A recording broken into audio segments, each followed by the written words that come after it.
Assalamualaikum warahmatullahi wabarakatuh. Alhamdulillahi rabbil alamin. Wassalatu wassalamu ala ashrafil anbiya'i wal mursalin Sayyidina Muhammadin wa ala alihi wa sahbihi ajma'in, amma ba'd. Terima kasih Tuan Pengerusi Majlis. Yang saya muliakan pegawai ZPP Zakat Pulau Pinang, tuan-tuan, perempuan, pegawai kerajaan, tak dilupakan pastinya kepada ketua-ketua jabatan, wakil-wakil agensi, penerima anugerah, hadirin dan hadirat yang dihormati lagi dimuliakan.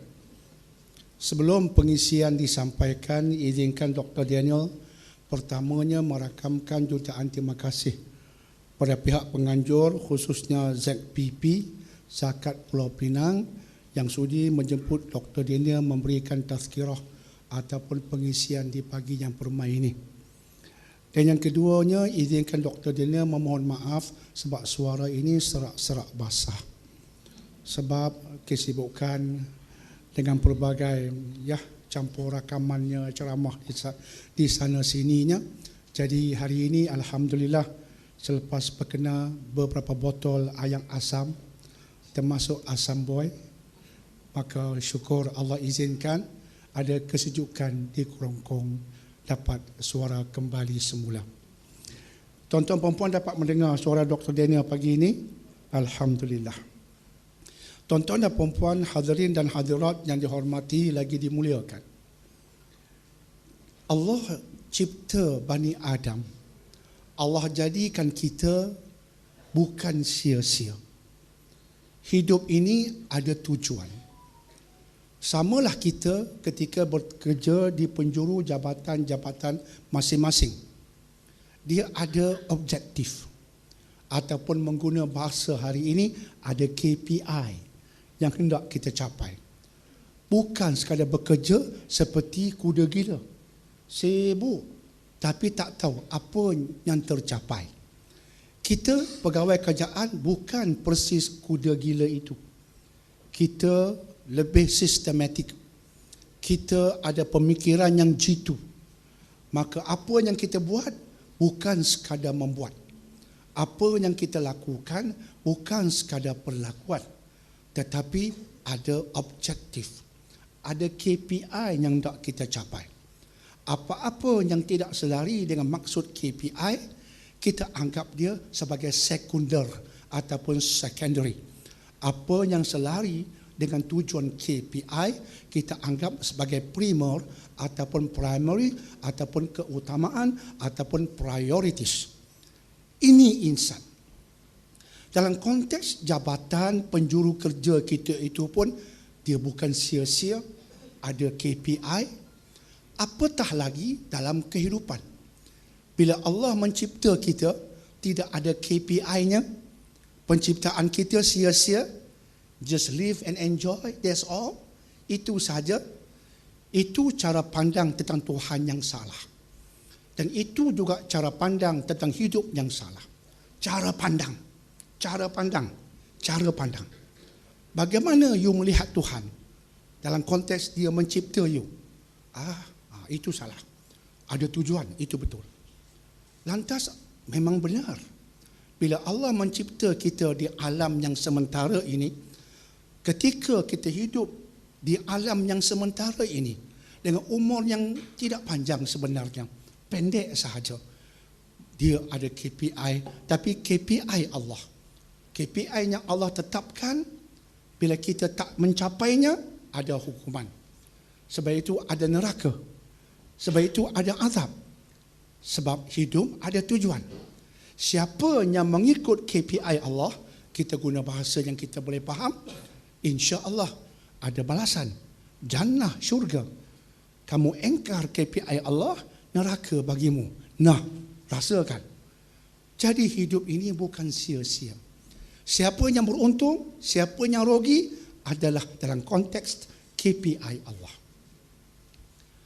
Lantas jika hidup ini bukan sia-sia, apa tujuan sebenar kehidupan? Sebab itu kita perlu merujuk kepada nas dan dalil. Di TV di mana-mana pun Dr. Daniel popularkan kenyataan ini. Siapa membantah, saya tahu otak dia tak betul. Siapa yang setuju, saya tahu otak dia betul. Sebab ini kenyataan yang dasar. Kenyataan yang saya sebut di TV di mana-mana pun. Apa dia? Islam tertegak dengan nas dan dalil. Lagi sekali. Islam tertegak dengan nas dan dalil. Bukan tertegak sebab selebriti. Kita orang Melayu, orang Islam, datang penceramah selebriti, nak terbeliak biji mata. Dr. Daniel, TV3, Astro Oasis. You all jangan tertipu dengan selebriti. Sebab Islam bukan tertegak dengan mereka yang selebriti. Kadang-kadang selebriti pun ajar benda salah. Ada seorang buat tesis. Tesis dia menakutkan saya. Dia menakutkan saya, tapi sampai maklumat pada saya. Dia sampaikan pada orang kanan TV3, Media Prima. Tesisnya ialah selebriti di TV mengajar hadis palsu. Mengajar benda haram. Dia sampaikan hadis, kononnya hadis, tapi hadis palsu.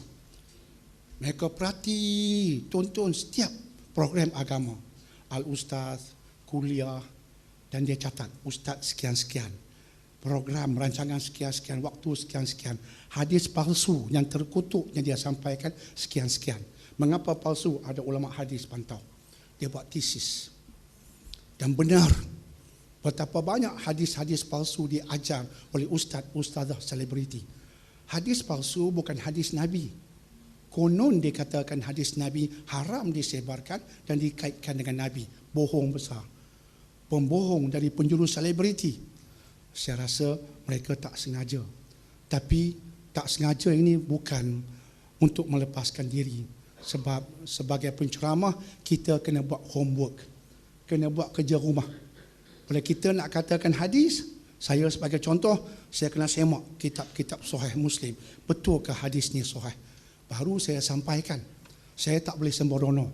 Tapi TV telah menyiarkan hadis-hadis palsu. Jadi, pendekkan cerita, jangan tertipu sangat dengan selebriti. Jangan terbeliak sangat biji mata dengan selebriti. Sebab itu, saya nak katakan lagi sekali. Islam tertegak bukan sebab selebriti. Bukan. Tetapi Islam tertegak dengan nas dan dalil. Sesiapa yang bercakap tentang Islam, tanya dia nas dan dalil. Jika sekadar merapu, berceramah gelak tertawa, anda boleh balik dan keluar. Itu bukan agama. Itu lawak jenaka. Tapi agama Islam tertegak dengan nas dan dalil. Nas dan dalil merujuk kepada Al-Quran dan juga As-Sunnah. Itu rujukan pertama. Rujukan asasi bila kita menyatakan tentang nas dan dalil. Itu pun tidak cukup. Sekadar kita mengatakan nas dan dalil merujuk kepada Al-Quran dan juga As-Sunnah, walaupun ia yang benar, tapi ia belum mencukupi. Perlu ada sedikit tambahan. Jadi kita merujuk pada nas dan dalil, dengan menggunakan metodologi yang betul. Sebab itu ada orang dia bercakap guna nas Quran. Tapi kita dengar kita sesat. Sebab metodologi dia salah. Metod, cara approach, cara tafsir dia salah. Dia tidak menggunakan metodologi yang betul. Dia guna hadis. Tapi kita dengar, kita balik, kita jadi sesat. Tapi dia guna hadis. Sebab tak cukup sekadar menggunakan Quran dan hadis. Mesti juga menggunakan kedua-dua ini dengan menggunakan juga metodologi yang betul. Sebab itu kita pernah mendengar di barat sana ada orang mengatakan Islam menghalalkan gay. Islam menghalalkan lelaki berkahwin dengan lelaki. Kononnya dia merujuk kepada Al-Quran. Kononnya dia bukan merujuk pada yang lain, kepada Al-Quran. Di mana silap kelompok itu? Silapnya ialah metodologi. Sebab itu Nabi SAW berdasarkan hadis yang amat kuat. Ada Bukhari meriwayatkan, ada Muslim meriwayatkan. Ketika saya bincang bab ini di halakah di TV, bulu rumah saya naik. Sebab hadisnya begitu banyak menceritakan tentang satu kelompok di akhir zaman. Kelompok ini, kata Nabi, mereka amat rajin membaca Quran. Dan ibadah mereka mengalahkan ibadah kamu. Nabi kata pada sahabat, ibadah mereka, pok-pok ini, mengalahkan kamu. Bila kamu bandingkan, ibadat mereka seperti semayang, mengaji Quran, mengalahkan kamu. Hebat. Kita kalau tengok orang rajin semayang, rajin mengaji Quran, mesti tabik hormat pada mereka. Warak sungguh. Nampak macam ahli syurga, macam. Tapi Nabi bagi peringatan di akhir zaman, kamu akan jumpa puak ini beribadah punya rajin mengalahkan kamu. Punya rajin mengaji Quran. Tetapi kata Nabi yang alaihi salatu wassalam, dan ini berdasarkan riwayat yang amat sahih, bacaan Quran mereka tidak naik ke langit. Hanya sampai ke kerongkong mereka. Itu bahasa Nabi yang mudah kita faham. Takat kerongkong saja. Artinya takat dengar suara saja. Tak naik ke langit, Allah tak terima. Allah tak terima. Dan Nabi kata, jika kamu bertemu mereka, kamu boleh membunuh mereka. Saya pelik. Mengapa Nabi berkata demikian? Ibadah mereka mengalahkan kamu. Bacaan Quran mereka mengalahkan kamu. Kamu baca sekali-sekala. Mereka peluk Quran, baca selalu. Tapi jumpa bunuh mereka. Dan lebih menggerunkan, mengikut hadis Bukhari Muslim, mereka terkeluar dari Islam sebagaimana anak panah terkeluar daripada busurnya. Mereka terkeluar dari Islam sebagaimana anak panah terkeluar dari busurnya. Lagi saya pelik. Saya pun buka kitab tafsir. Itu metodologi. Kena buka kitab tafsirnya muktabar. Tak boleh tafsir ikut otak sendiri. Kita bukan hebat. Bahasa Arab pun tak faham. Kena buka kitab tafsir. Dan kita bertemu kenyataan ulama yang menganalisis hadis ini.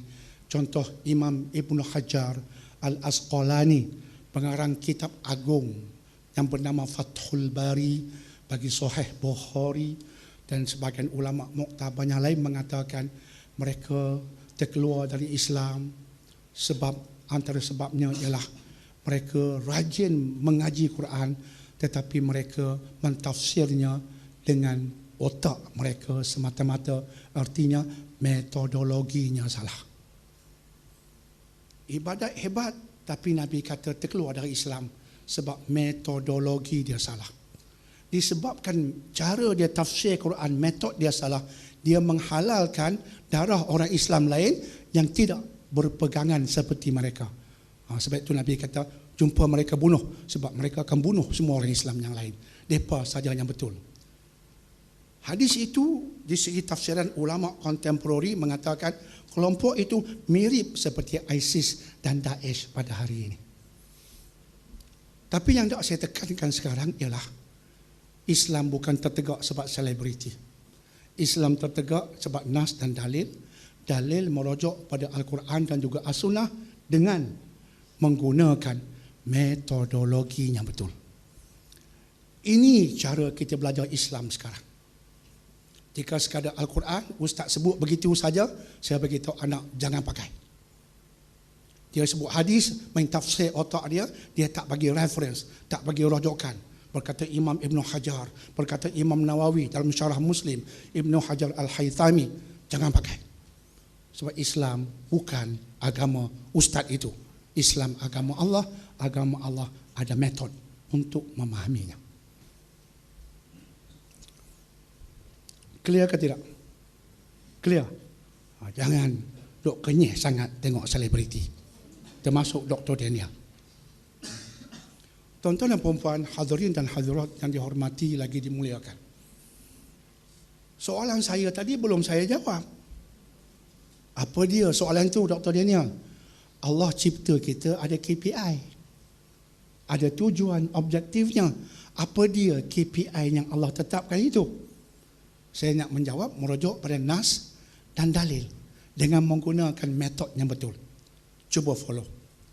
Ayatnya dari surah Az-Zariyat. Surah nombor 51 dalam Al-Quran. ayat nombor 56. Itu nak rujuk Quran. Surah Az-Zariyat, urutan nombor dalam Quran, surah nombor 51, ayat nombor 56. Di tengah ayat itu Allah Azza wa Jalla berfirman, "Wa ma khalaqtul jinna wal insa illa liya'budun." Kata Allah, aku, yakni Allah Azza wa Jalla, aku tidak mencipta jin dan juga manusia. Dua makhluk ini aku tidak ciptakan kedua-duanya illa, melainkan tujuannya ialah liya'budun. Melainkan tujuannya ialah agar mereka mengabdikan diri ataupun menyembah aku. Itu tujuan. Itu KPI pokok.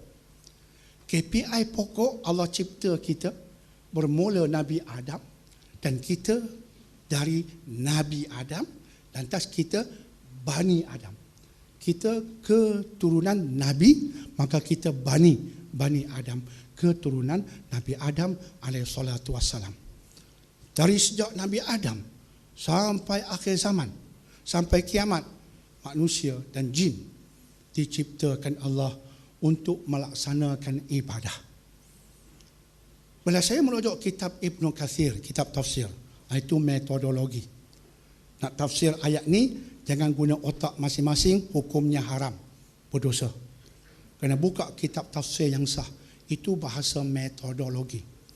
Maka saya buka sebuah kitab tafsir yang agung. Singkatannya, nama kitab tu Tafsir Ibn Kathir. Sebab itu orang yang mengaji Quran dia terus faham. Nak perincian lagi, nama kitabnya Tafsirul Quranil Azim. Ini antara kitab tafsir Quran yang agung. Ketika saya di Mesir ambil bidang kedoktoran, waktu lapang tak ada kitab dengan ulama, maka guru saya, mentor saya mengatakan, kamu Daniel kena belajar tafsir Ibn Kathir. Kamu kena belajar Islam dari sumber yang paling tinggi, Quran. Tapi guna tafsir Ibn Kathir. Saya pun cari ustaz mentor untuk mendidik saya. Dan saya terus kata pada ustaz itu, saya bukan nak dengar celoteh ustaz. Saya bukan nak dengar ceramah ustaz. Saya nak faham kalam Allah, bukan kalam ustaz. Kalam ustaz kat saya tak laku. Saya nak dengar kalam Tuhan saya. Kalam anta tak laku. Kalam Tuhan saya. Tapi berdasarkan tafsir kitab Muktabar Ibn Kathir. Dia pun patuh kehendak anak murid dia. Tak berani cakap panjang. Ikut apa yang Allah kata. Kamu diam ustaz, ikut apa yang Allah kata, tafsir Ibn Kathir. Saya datang untuk itu. Dia syukur pada Allah, tunaikan sampai dia meninggal. Jadi dari situ, alhamdulillah, kita cuba faham apa Allah kata, bukan apa ustaz kata. Dan kita faham apa Allah kata berdasarkan rujukan yang sah. Alhamdulillah. Jadi bila saya buka kitab Ibn Kathir semula, melihat ayat tadi, sahabat Abdullah Ibn Abbas radhiyallahu anhuma itu sentiasa ada dalam kitab. Sahabat-sahabat memahami ayat ini dalam bentuk sahabat memahami. Siapa sahabat? Radhiyallahu anhum, orang pilihan di sisi Rasulullah sallallahu alaihi wasallam. Pandangan mereka tentang Quran pasti unggul. Maka antaranya sahabat Abdullah Ibn Abbas radhiyallahu anhuma dinukilkan oleh Imam Ibn Kathir dalam kitab Tafsirul Quran yang Azim. Itu metod nak faham ayat. Maka kata sahabat tadi, liya'budun, agar kamu jin manusia mengabdikan diri kepada Allah. Artinya beriman secara yang betul dan menyembah Allah secara yang betul dalam hidup. Artinya itulah KPI Allah jadikan kita. Beriman dengan Allah cara betul. Ada orang beriman dengan Allah tapi tak betul. Orang Kristian, Nasara, dia kata the Father is God. Big G, the Father is God. Dia masih beriman dengan Allah. Itu ajaran Jesus Christ, Nabi Isa yang asal. Tapi kemudian dengan kenyataan Saint Paul, itu orang yang datang kemudian dalam agama Nasara, ada tokoh tambah.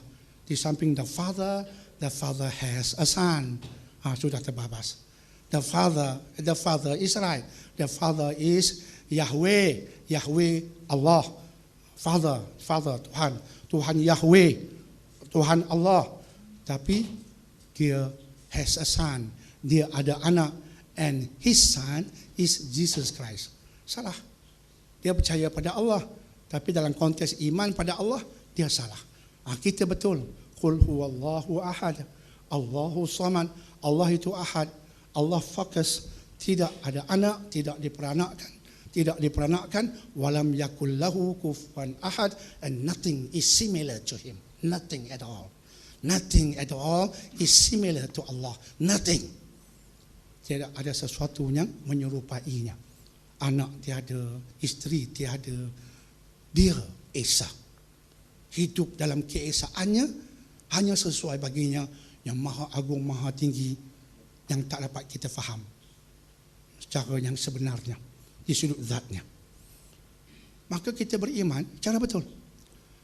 Dan lepas kita beriman cara yang betul, kena menyembah dia, kena sembah dia. Dalam kitab tafsir yang lain, contoh tafsir Hamka, saya bagi orang Melayu yang tak faham bahasa Arab, saya suka mencadangkan di rumah masing-masing ada kitab tafsir. Ada kitab tafsir, kalau boleh bahasa Arab, ya, tafsir Qurtubi, tafsir Ibn Kathir, banyak sangat kitab tafsir yang bagus-bagus. Tapi dalam bahasa kita, saya cuma nampak satu yang banyak membantu. Tafsir oleh Hamka. Tafsir oleh Hamka. Tafsir oleh Hamka, apa nama kitab dia? Siapa tahu? Tafsir oleh Hamka, apa nama kitabnya? Tafsir Quran ke tafsir Furqan? Nama kitab dia. Nama tafsirnya ialah Tafsir Al-Azhar. Bukan tafsir Quran, bukan tafsir Furqan. Dua-dua salah. Siapa jawab tadi, saya tahu. Dia tak tahu, dia meneka ya. Dia jawapannya betul, tak ada yang saya sebut. Iaitu Tafsir Al-Azhar oleh Hamka. Di rumah tuan-tuan dan perempuan, kalau betul-betul nak faham Islam, kena ada kitab tafsir ni. Kena ada. Nanti mula masuk Ramadan, dah mula baca Quran, tengok tafsir. Fatihah permulaannya satu persatu. Bila kita faham apa Allah kata, bukan sekadar baca. Ramai kita baca dengan tajwid yang betul. Bagus. Bagus tapi tak cukup. Banyak benda yang bagus tapi tak cukup. Good is not enough. Sekadar G-O-O-D, good, good. Good is not enough. We should do better. Jadi yang better, lebih baik dari good, apa dia? Baca dengan tajwid yang betul, bagus, good. Tapi it's not enough, kena ada juga tadabbur, faham. Nak faham, kena ada metod yang betul. Itu tafsir Hamka yang bernama Tafsir Al-Azhar banyak membantu. Saya sokong kalau di rumah kita ada kitab tafsir tu. Dalam kitab tafsir yang saya sebutkan tadi, Tafsir Hamka, ketika membahaskan ayat 56 surah Az-Zariyat, Hamka kata, liyak budun ni dia berasal dari bahasa Arab abadah, ain badal. Dari abadah lahirlah abdun, ibadah. Dari root word dalam bahasa Arab dia panggil dari kalimat asal abadah. Abadah maksud asalnya tunduk. Abadah artinya rendah, tunduk. Dalam bahasa ibadah, merendahkan diri, menundukkan diri. Kepada siapa? Kepada Allah. Jadi kita rendahkan diri pada Allah, tundukkan diri kepada Allah. Tapi rendah dan tundukkan diri ini bukan duk melengkung badan macam patah tulang belakang. Itu tafsir kita. Sebab tu kena faham mengikut nas dan dalil. Maksud rendah duk macam tu ke kepala? Maksud tunduk duk macam tu ya, kerja kerja apa melengkung depan buah macam tu. Macam tu kan maksudnya? Dah. Kena ditafsirkan ikut ayat. Maksudnya laksanakan apa yang Allah suruh. Dan untuk melaksanakan apa yang Allah suruh, kena faham Quran dan Sunnah. Allah suruh kita buat apa? Antaranya ada benda-benda yang fardu. Okey? Antara benda fardu yang kena buat, apa dia? Semua kita tahu. Antaranya tiang agama. Apa dia? Solat yang 5. Sekarang ni musim Rejab. Ustaz popular lah bulan ni.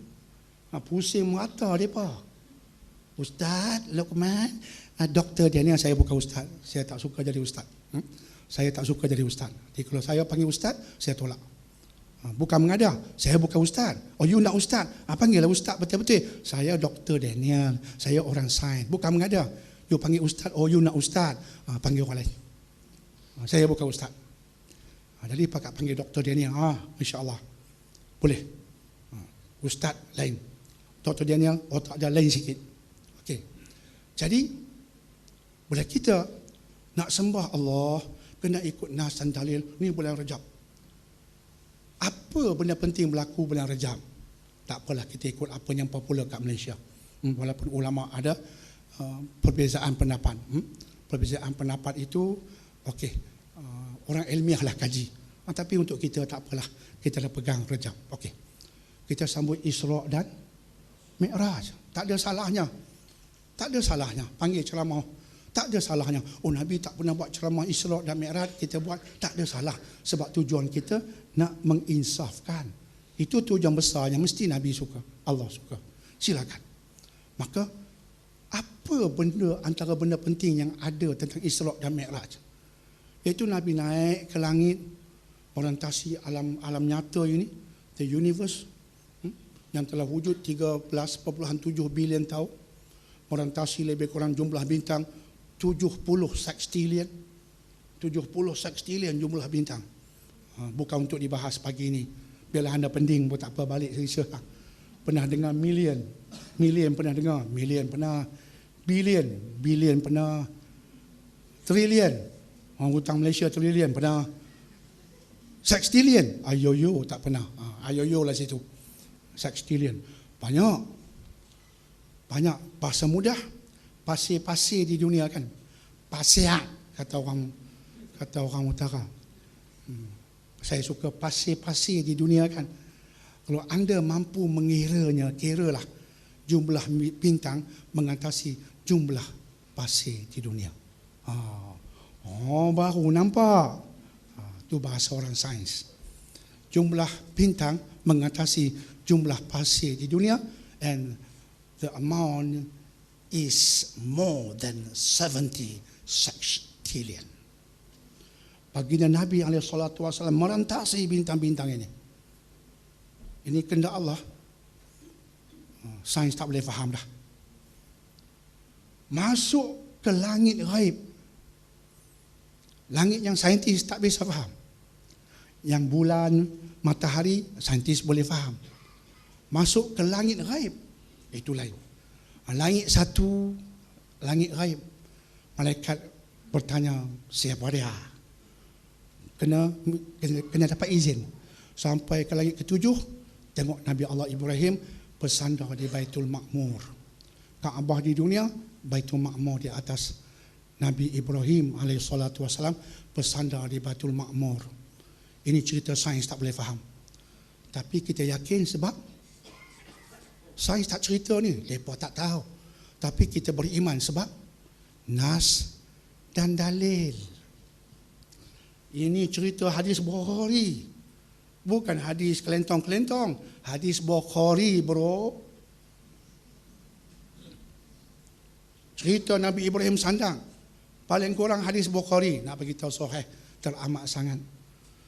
Dan datang setiap hari 70,000 malaikat ke Baitul Ma'mur menyembah Allah. 70,000 every day. Hadis sahih.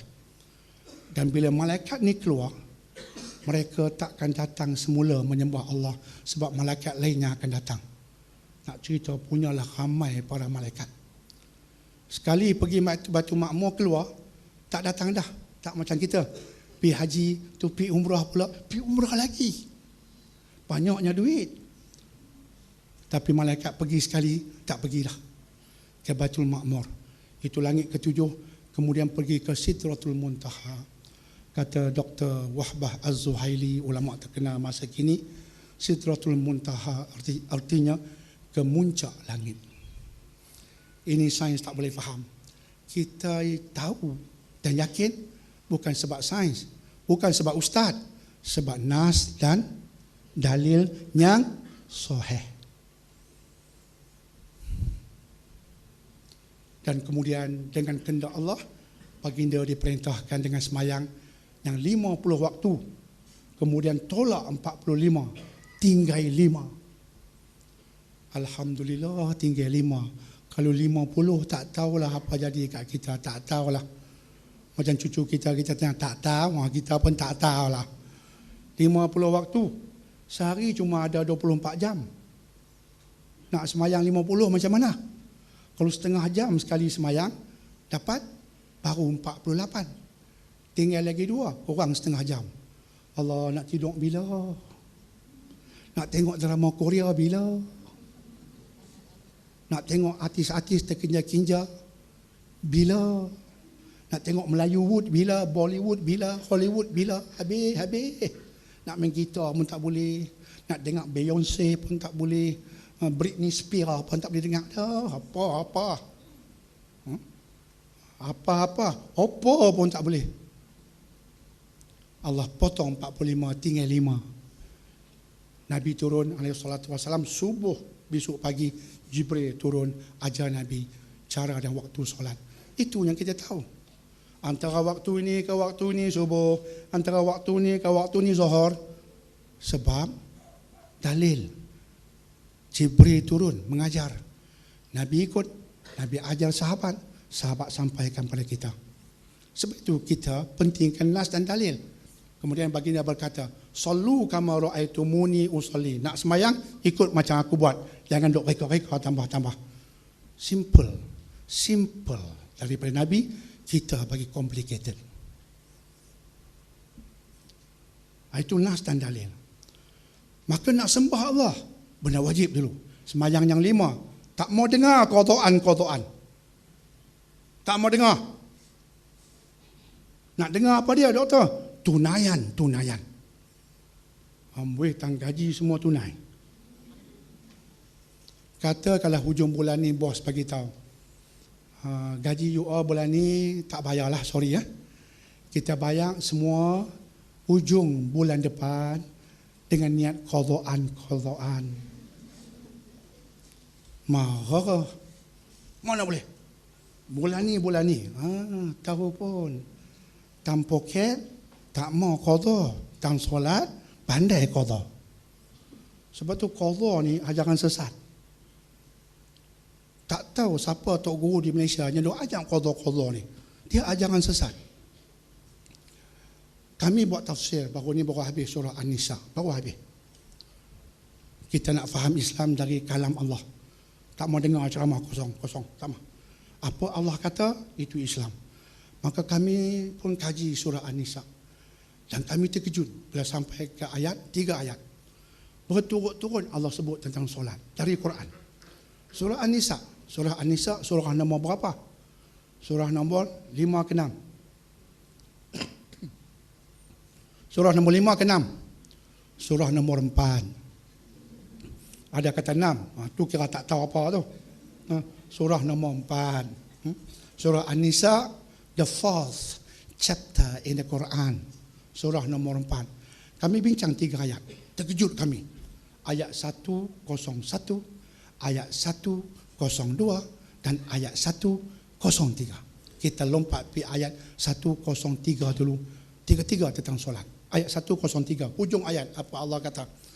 Inna salata kanat 'alal mu'minina kitaban mawquta. Sesungguhnya solat, tafsirannya solat yang 5 yang dapat dari langit. Ini perintah datang dari atas langit sana, special. Sesungguhnya solat ini, kata Allah, bagi ke atas mukmin, orang percaya, orang beriman, dia kitabam mawquta. Ulama tafsir kata kitabam, Ibnu Katsir, ramai sangat ulama. Kitabam artinya kewajipan. Mawquta terikat dengan waktu. Dia bukan kewajipan mutlak macam tu. Kewajipan yang mawquta. Allah sebut, nak tunai solat, kamu kena ikat solat dengan waktu. Bukan mengikut waktu you, itu qada. Subuh pukul 8, qada lillahi ta'ala. Gelak sambil makan cok kodok. Tak boleh. Dia terikat dengan waktu. Handphone sakan, Oppo. Handphone Oppo kepala macam tu. Alarm guna. Pasang kuat-kuat biar terangkat kaki. Sebab subuh nak tunai. Allah kata solat ni dia kewajipan terikat dengan waktu. Bukan waktu you. Waktunya Nabi ajar. Ramai dok qadaan, saya kata itu ajaran sesat. Sebab Allah kata solat ni terikat dengan waktu. Nabi SAW, insan termulia, punya jaga solat. Bukan sekadar jaga solat, awal berjemaah. Kita senang-senang qada. Mudah sungguh qada. Ni balik kerja pukul 5. Rasa nak sembahyang tak seronok, badan bau busuk peluh. Banyak cantik. Ustaz mana ajak peluh tu najis? Tak ada kan? Jadi sembahyang je lah, tak najis. Tak selesa. Itu kerja syaitan. Bagi rasa peluh tak selesa. Baju lagi kena debu lah. Tadi hujan kan, kena selut. Selut bukan dia najis. Ni semua otak kotor ni syaitan untuk guru. Allah kata terikat dengan waktu lah bro. Bukan main ikut you ya. Dia terikat dengan waktu. Itu An-Nisa 103. An-Nisa 101 Allah kata apa? Wa idza darabtum fil ard, bila kamu bermusafir di atas muka bumi. Tadi semayang, bermukim, orang Penang, kerja kat Penang, tunai. Tiba-tiba bermusafir ujung minggu. Ujung minggu pergi mana? Pergi KL, musafir. Nak pergi ziarah adik-beradik, musafir yang harus. Lebih dari 2 marhalah. Orang dulu cakap, lah ni 2 marhalah mana kita faham. Lah ni 2 marhalah lebih kurang berbagai sangat pandangan. Kita ambil Dr. Wahbah Az-Zuhaili, lebih kurang 89 km. Peganglah yang tu sampai bila 89 km. Bila musafir 89 km atau lebih, maka on the way sampai sana tak lebih pada 4 hari, boleh jamak dan kasar. Jika sampai, jangan sampai duduk di sana 4 hari. Jangan sampai 3 hari lebih tak apa, boleh jamak dan kasar. Ayatnya ayat ini, An-Nisa 101. Wa idza darabtum fil ard, bila kamu bermusafir pun tak boleh qadaan. Tengah musafir pun tak boleh qada. Pergi kenduri adik-beradik, kemudian singgah sana, singgah sini 3 hari. Tak apalah bang, kita jalan-jalan lah. Semayang ni kita abaikan dulu. Balik Penang nanti kita qada semua. Syaitan kata hurray, syabas, opo, syaitan kata bagus, you all bagus, pakai ketayap, pakai songkok, tapi tak patuh Allah, silakan. Allah kata masa musafir tunai, cuma ada kelonggaran. Semayang 4 boleh potong 2. Jadi kasar ini berdasarkan ayat hanya untuk musafir. Semayang 4 boleh potong 2 hanya untuk safar. Masa duduk mukim 4 jadi 2. Kata orang Kodiang, jangan duduk mahpek. Hanya untuk safar. Jamak bukan sebab musafir. Jamak sebab masyaqah, sebab ada susah payah. Maka ulama pun gabungkan musafir, boleh safar, ada susah payahnya, boleh jamak. Okey, kita terima dah. Itu amalan kita. Tapi ayat 101, masa musafir tak boleh qadaan, kena tunaian. Cuma boleh potong. Solat 4 boleh jadi 2. Yang 3 tetap 3, takkan 1,5 pula. Itu penting nas dan dalil. Tengah duk rokok bagi salam. Assalamualaikum warahmatullahi. Ni pasal apa ni? Maghrib kasar. Subuh tinggal 1, lega. Nanti lagi canggih tak semayang langsung. 1 tak payah langsung lah, sikit sangat. Dah. Sebab tu penting nas dan dalil. Bukan ikut otak sendiri. Agama tertegak dengan nas dan dalil. Bukan pandai-pandai kita. Itu 101, tertinggal lagi 102. 102 ni menyebabkan kami terkejut. Apa dia? Bila kamu sedang berperang, ayat turun untuk Nabi dan sahabat. Bila kamu sedang berperang, berdepan dengan musuh, tak boleh qada. Tengah perang pun tak boleh qada. Turun ayat, Allah kata, semayang kena berjemaah. Nabi jadi imam, kena berjemaah tengah medan, musuh depan, umat Islam, tentera Islam di sini bersiap nak berperang.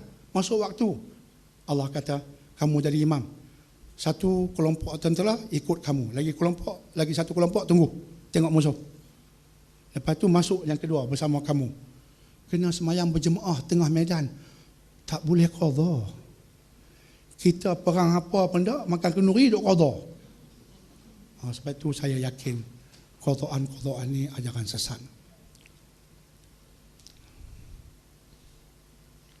Datuk Seri Mufti, ini Tok Guru saya, boleh saya sambung? Ini patut Tok Guru ceramah, saya sambung boleh kah? Dengan izin. Tuan-tuan dan puan-puan, hadirin dan hadirat yang dihormati lagi dimuliakan. 101, Kasut 102, 103 An-Nisa, 3 ayat memfokuskan tentang solat. Jadi bila kita kait dengan Az-Zariyat 56, KPI Allah secara umum, kita diciptakan Allah untuk beribadah. Abadah maksud tunduk, merendahkan diri. Tapi tunduk, merendahkan diri ikut cara yang Allah mahu. Contoh, solat yang 5 jangan main-main dengannya. Tunai. Tapi bermusafir boleh kasar. Masyaqqah ada, boleh jamak. Ya, itu berdasarkan nas dan dalil. Sama juga tak lama lagi nak masuk Ramadan. Kena berpuasa. Yang uzur boleh buka. Tapi cara umum kena berpuasa. Sebab nas dan dalil. Tak ada siapa boleh kata, tahun depan duk Ramadan, tahun depan kita puasa wajib Syawal lah pula, kita ubah bulan. Tak boleh. Itu ajaran sesat. Sebab nas dan dalil. Agama tertegak dengan nas dan dalil. Maka kita mengikut Rasulullah dengan metod yang betul dalam beribadah. Itu pertama. Kemudian ketika kita hidup, ada hal-hal yang bukan ibadah khusus. Puasa, solat 5, ibadah khusus. Terikat sungguh dengan nas dan dalil. Setiap seginya. Tapi ada perkara yang berkait dengan duniawi. Contoh, kita nak makan, kita nak minum. Duniawi. Nak beli kereta. Duniawi. Nak berpakaian. Banyaknya aspek duniawi. Nak pakai cermin mata. Sebab mata tak berapa nak terang. Duniawi. Masih juga terikat dengan nas dan dalil? Ya, masih terikat dengan nas dan dalil dari segi dasar. Dari segi prinsip. Tapi bila dasar prinsip sudah terjaga, maka perinciannya ikut you all, kata Nabi. Berdasarkan hadis Muslim, riwayat sahih dalam sahih Muslim, Nabi SAW bersabda, antum a'lamu bi amri dunyakum. Kamu lebih tahu tentang urusan dunia kamu. Hadis ini dibincang panjang oleh ulama. Artinya dalam aspek duniawi. Dengan contoh-contoh yang saya sebutkan tadi. Kamu lebih tahu. You know more. Maksudnya Islam beri kelonggaran dalam hal-hal duniawi. Ikut suka you lah. Ikut suka you ni bahaya juga kalimat dia. Ikut suka you tapi prinsip dan dasar jangan dilanggar. Contoh. Nak berpakaian, ikut suka you lah. Saya pakai baju bokok seketui ke atas. Kan? Ada yang pakai baju saja. Baju pula ada yang batik. Ada yang ta'in. Ada yang jenis rehan. Wanita pula tudung kuning, putih, pumpang. Macam-macam style. Up to you. Silakan. Tetapi dasarnya apa? Dasarnya tidak berpakaian dengan pakaian yang haram. Contoh laki-laki jangan pakai sutra. Contoh laki-laki jangan pakai cincin emas dan berpakaian menutup aurat. Dasar ikut syariat. Perincian passion mana terpulang kat you all. Tapi mesti jaga yang dasar tadi. Clear? Sama juga dengan kita nak beli kereta apa? Zaman Nabi naik unta kuda. Nak cari kuda kat mana? Nak ikut sunnah. Dosa duk merepek lah you all. Kamu lebih tahu ni bab duniawi. Bab duniawi silakan. Tapi dasarnya apa? Dasar kereta itu pembeliannya, carilah caranya ikut syariah compliant. Tak terjebak dengan riba. Malaysia sudah ada jalan keluar semua itu. Kemudian gunakan untuk kebaikan. Clear? Sama juga makan minum. Zaman Nabi tak makan cendol-cendol ni. Ana nak ikut sunnah, nak beli cendol sunnah. Oi, cendol sunnah punah sungguh semua. Ada sapi kat negeri mana dia jual lecikang sunnah. Saya kata merepek sungguh Pak Lebay ni. Saya pun cari, mana dia ni? Pak Lebay sunnah ni. Lecikang sunnah. Nak tanya dia, Tok Guru hang ni ajar apa? Tak jumpa. Jadi saya pergi lecikang ni lah, sunnah tak ada. Tapi saya kata kepada Tuan Ustaz, ni Maisat, tolong pergi ajak masyarakat ni, jangan duk ajak benda merepek. Lecikang sunnah ni merepek. Akhirnya dia berkata, doktor bukan apa, lecikang, dia buah kurma tu sunnah. Dahsyat hari ni. Jadi lecikang sunnah lagi mahal daripada lecikang tak ada sunnah. Sunnah tu seketul tu aja. Hang tak buah kurma pun tak apa. Ini semua nak kelentong kita, nak kebah duit kita. Dah lah duit tak apa banyak, dia kebah lagi. Sorang dah pun nak pecah lagi. Nampak? Merepek. Jadi makan. Nabi tak pernah makan alaihi salatu wassalam. Tapi Nabi kata kamu lebih tahu. Yang penting makan minum tu halal. Belajar tentang halal haram. Surah Al-Ma'idah cerita kalau bab daging yang mati walaupun dia haiwan yang halal dimakan di seluruh zatnya, tapi mati tercekik, tak sempat sembelih, tak boleh. Mati terjatuh, mati tak sempat sembelih, tak boleh. Walaupun dia kambing. Jadi halal. Khinzir jelas sangat dah tak boleh. Arak jelas sangat dah tak boleh minum. Jadi walaupun ada keluasan, tapi dasarnya kena jaga. Itu ibadah. Jadi bila kita nak berpakaian, fashion sikit sebanyak boleh, tapi dasar tutup aurat dan sebagainya. Nak makan boleh sedap-sedap, tak ada masalah. Nasi kandang, nasi kerabu, nasi padeh, silalah. Tapi halal. Itu Islam. Ibadah khusus, jangan pandai-pandai. Saya tadi masuk masjid, semayang tahiyatul masjid. Masuk rumah, saya kias, semayang tahiyatul rumah. Jangan duk merepek, itu ibadah khusus. Nampak? Boleh faham kan ni? Alhamdulillah, nak habis lah. Kalau mufti mai tu kira bagi amaran dah tu. Termasuk bidang kerjaya. Barulah masuk tajuk. Baru masuk tajuk. Termasuk bidang kerjaya. Kerjaya ni banyak aspeknya duniawi. Ada bidang IT. Zaman Nabi SAW tak bincang IT.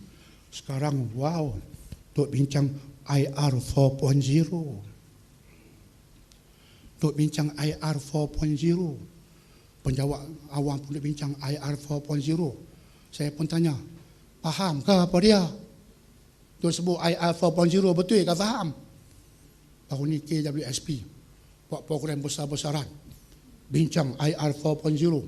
Penceramah lebih kurang dekat 20 orang juga yang hebat-hebat luar negara panggil. Tiba-tiba ada seorang kerdil dia panggil, Dr. Daniel. Cuy, dia seorang tak hebat mai. Saya nak cakap apa you all? IR 4.0 berdasarkan Islam. Wow, berdasarkan Islam. Berdasarkan Islam. You all nak dengar tu? Nak dengar tu. Datang semua, non-Muslim pun datang. Okey, saya sediakan slide. Ini bab baru. Cakaplah. Lebih kurang sejam dengan soal jawab. Lepas tu, Industrial Revolution 4.0. Sebelum tu saya kata kena faham IR, Industrial Revolution, revolusi industri 1.0 dulu. Menggunakan tenaga air, mengeluarkan wap, steam energy. Kemudian IR 2.0, menggunakan tenaga electricity. Kemudian IR 3.0, baru saja menggunakan konsep IT. Sekarang nak masuk 4.0. Jerman keluarkan kalimat 4.0. Wallah, dunia pakai ikut. Asal Germany. Jerman keluarkan itu. IR 4.0, kemudian keluarlah kalimat cyber physical system. IoT, the Internet of Things. AI, artificial intelligence, big data, bumbang, bumbang, bumbang. Dengar pun nak pitam. Saya kata kat KWSP, dengar pun anda nak pitam. Tapi nak tanya sebelum IR 4.0, tadi subuh buat ke tak? Baru mereka angguk dalam duk bincang canggih sangat. Basic buat tak? Basic. The Internet of Things. Basic things, saya kata. Okey, saya nak cakap IoT, Internet of Things, yes. Big data, yes. AI, Artificial Intelligence, yes. I'm going to talk about that based on Islam. Tapi basic apa Islam, you all dah buat dah. Yang tu dulu. Kemudian aspek duniawi nak kembangkan, silakan. Tak ada masalah. Jepun buat keluarkan satu video cantik. Saya kata ini boleh faham lah. Seorang itu bangun pagi, kemudian ada orang ketuk pintu dia. Dia kata, "Postman." Dia pun buka pintu. Drone hantar barang. Itu postman.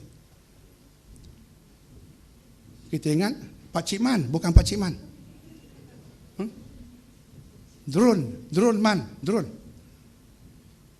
Parcel, pom. Dia buat turun satu tablet, sign. Zoom. Thank you, bye-bye. Turun patah balik. Lepas sign. Kemudian bangun. Reng, alarm bunyi. 6 a.m. time to wake up. Wow. Semua benda ada internet. Kemudian bangun. Diri dulu atas itu tempat. Your blood pressure is 130/80. Wih, di lantai ada internet. Dia ukur blood pressure kita. And your pulse is 80 per minute. Respiratory, 19 per minute. Okay. Kemudian pergi dapur. What do you need for breakfast? Dapur pula tanya. I want burger sekian-sekian. That's not good for you. Should have more veggie. Nampak? Okay, more veggie. Tapi ayam mau juga. Okay, ayam. Dia calculate. Okay, the calories is good for you. Nak ayam apa? Nescafe satu. Not much sugar? Yes, okay. Dia bancuh untuk kita. Semua mesti dia bancuh. Itu hidang. Nampak? Itu zaman dia. Kemudian fridge kita bagi tahu. Ni daging dah nak habis, pergi pesan. Fridge bagi tahu apa yang dah kurang. IR 4.0. Di pejabat dah tak ramai orang.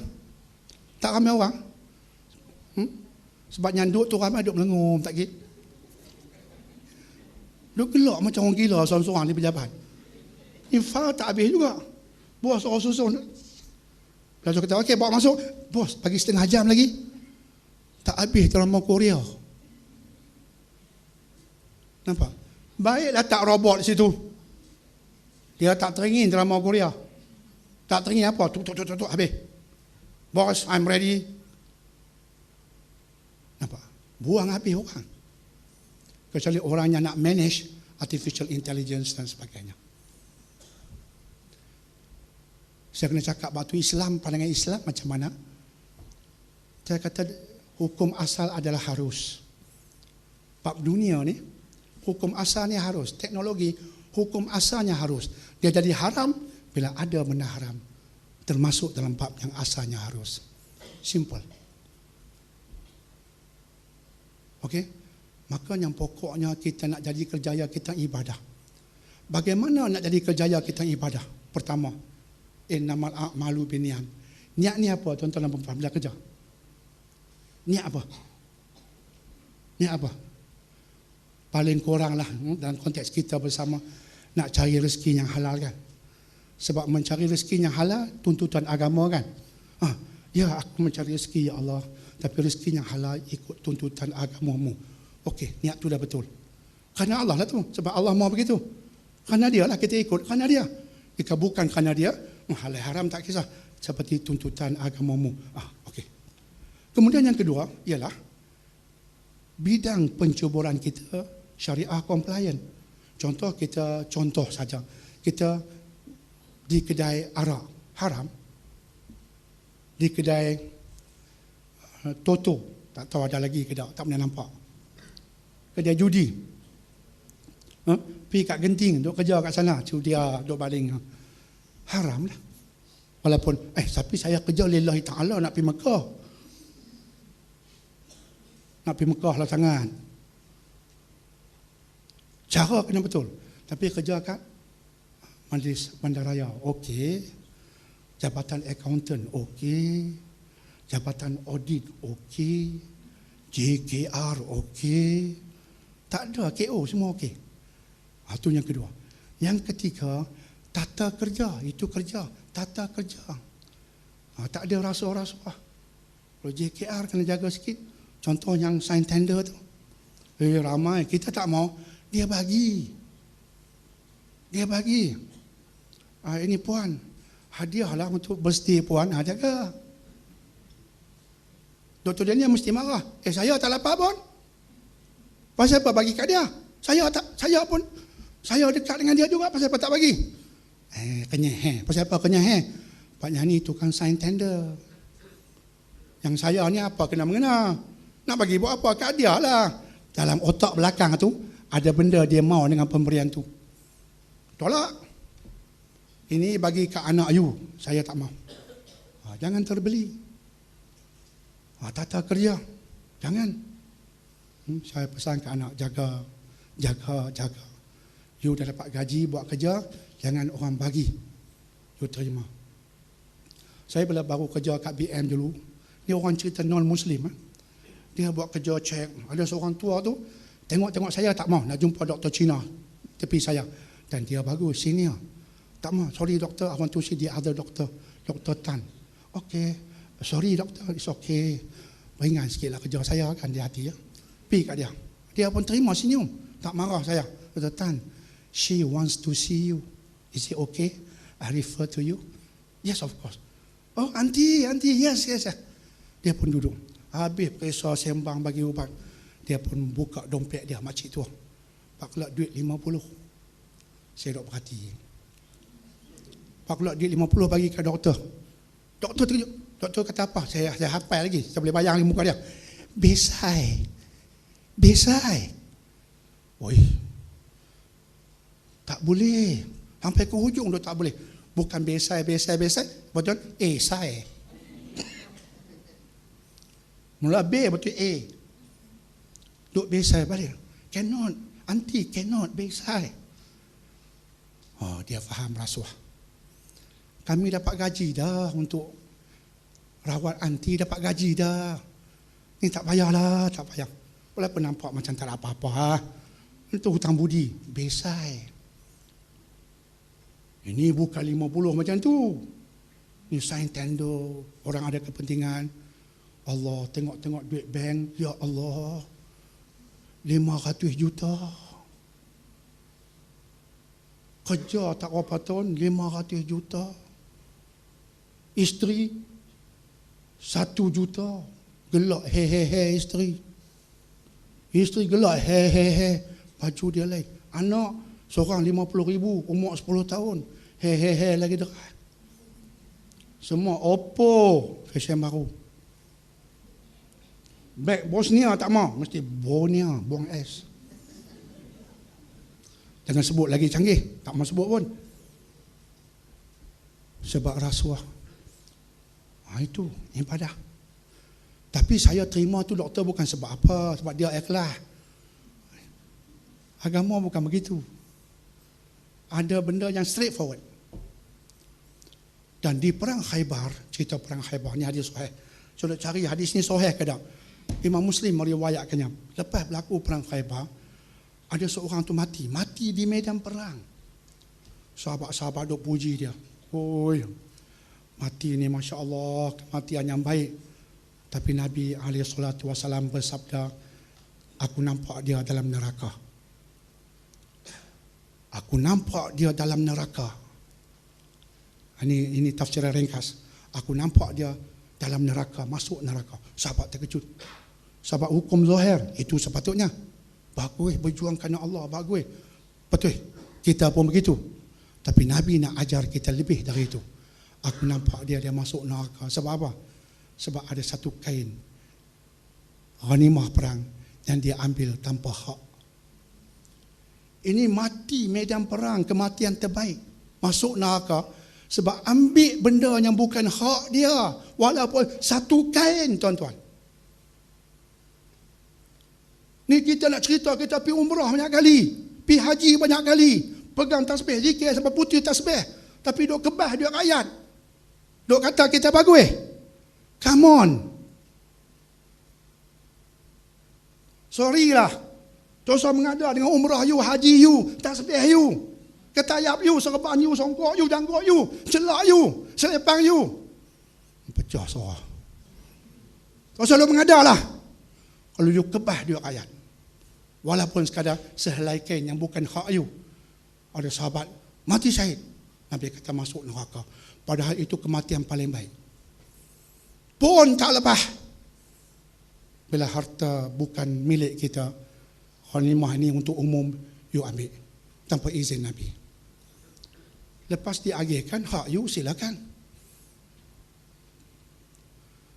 Jadi ibadah di penjuru kita, jangan duk ambil benda yang bukan hak kita. Ada seorang lepas dia dengar begitu, dia faham, jadi cukup bagus. Bila dia berhenti kerja, dia perhati beg dia. Bila orang tanya pasal apa, kok-koklah pensel pejabat aku tak ambil, sampai macam tu. Kok-koklah pensel kan. Kalau ikut Allah, macam tu lah muka Allah, pensel pun nak berkira. Dia bukan buat berkira, dia buat responsibility. Pensel pun dia nak buat pulang. Ni pejabat punya, bukan saya punya. Yang saya punya apa dia? Ni buku tafsir Syed Hawa, ni kitab saya. Lain bukan. Yang tu yang nak kita hasilkan. Okay?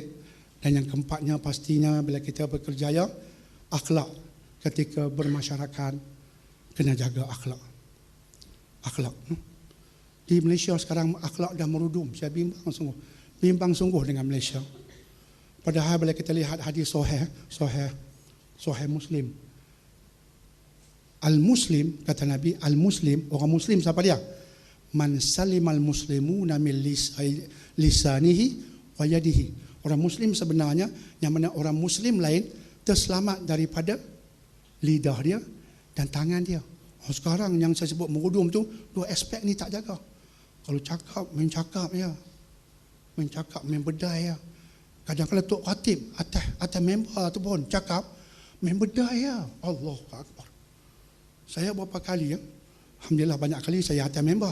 Tapi ada kalanya saya nak dengar khutbah. Pernah saya pergi dengar khutbah. Sebab nak naik kapal terbang, pergi check-in awal-awal, semayang kat sebuah masjid berdekatan, dengarlah khutbah, habis semayang terus pergi. Tok Khatib. Saya duduk dengar, tak tengoklah muka Tok Khatib. Tapi tengok dia maki. Bahasa saya takut nak sebut. Saya sampai malu nak sebut, tak mau. Sebab huduh, maki. Dia maki sampai saya terkejut. Ini khutbah jemaat. Kalau ceramah biasa pun tak boleh. Ini khutbah. Baru saya tengok muka. Rupanya selebriti TV. Tak mau sebut nama. Astaghfirullah, saya punya tak seronok.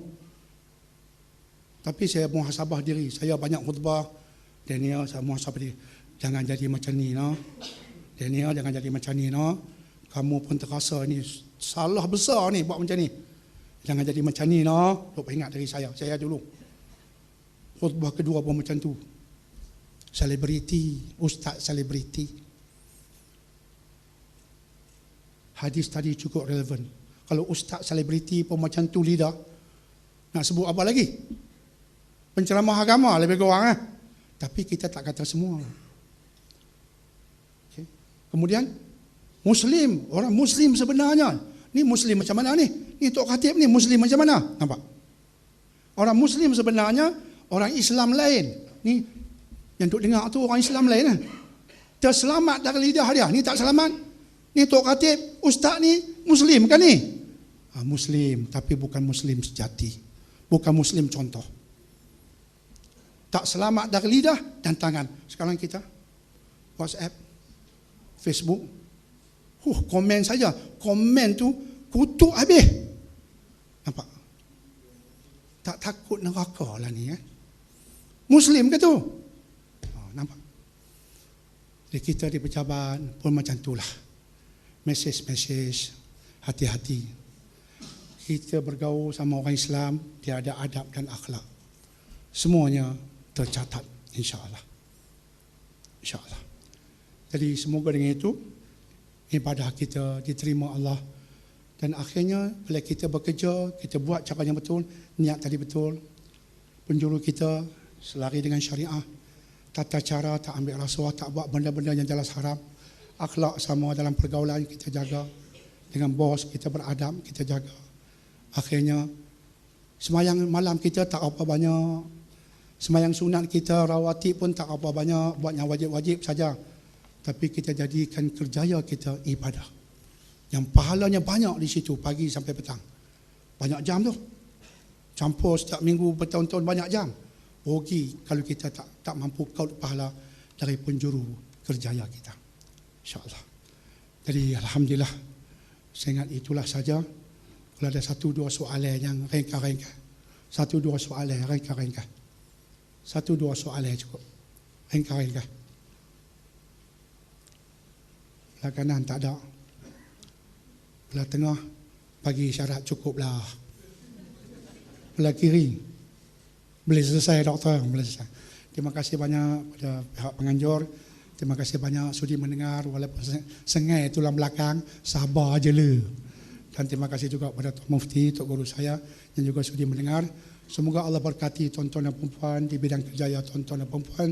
Semoga kerjaya tuan-tuan dan perempuan mendapat pahala yang banyak dirahmati Allah. Wabillahi taufiq wa hidayah. Wassalamualaikum warahmatullahi wabarakatuh.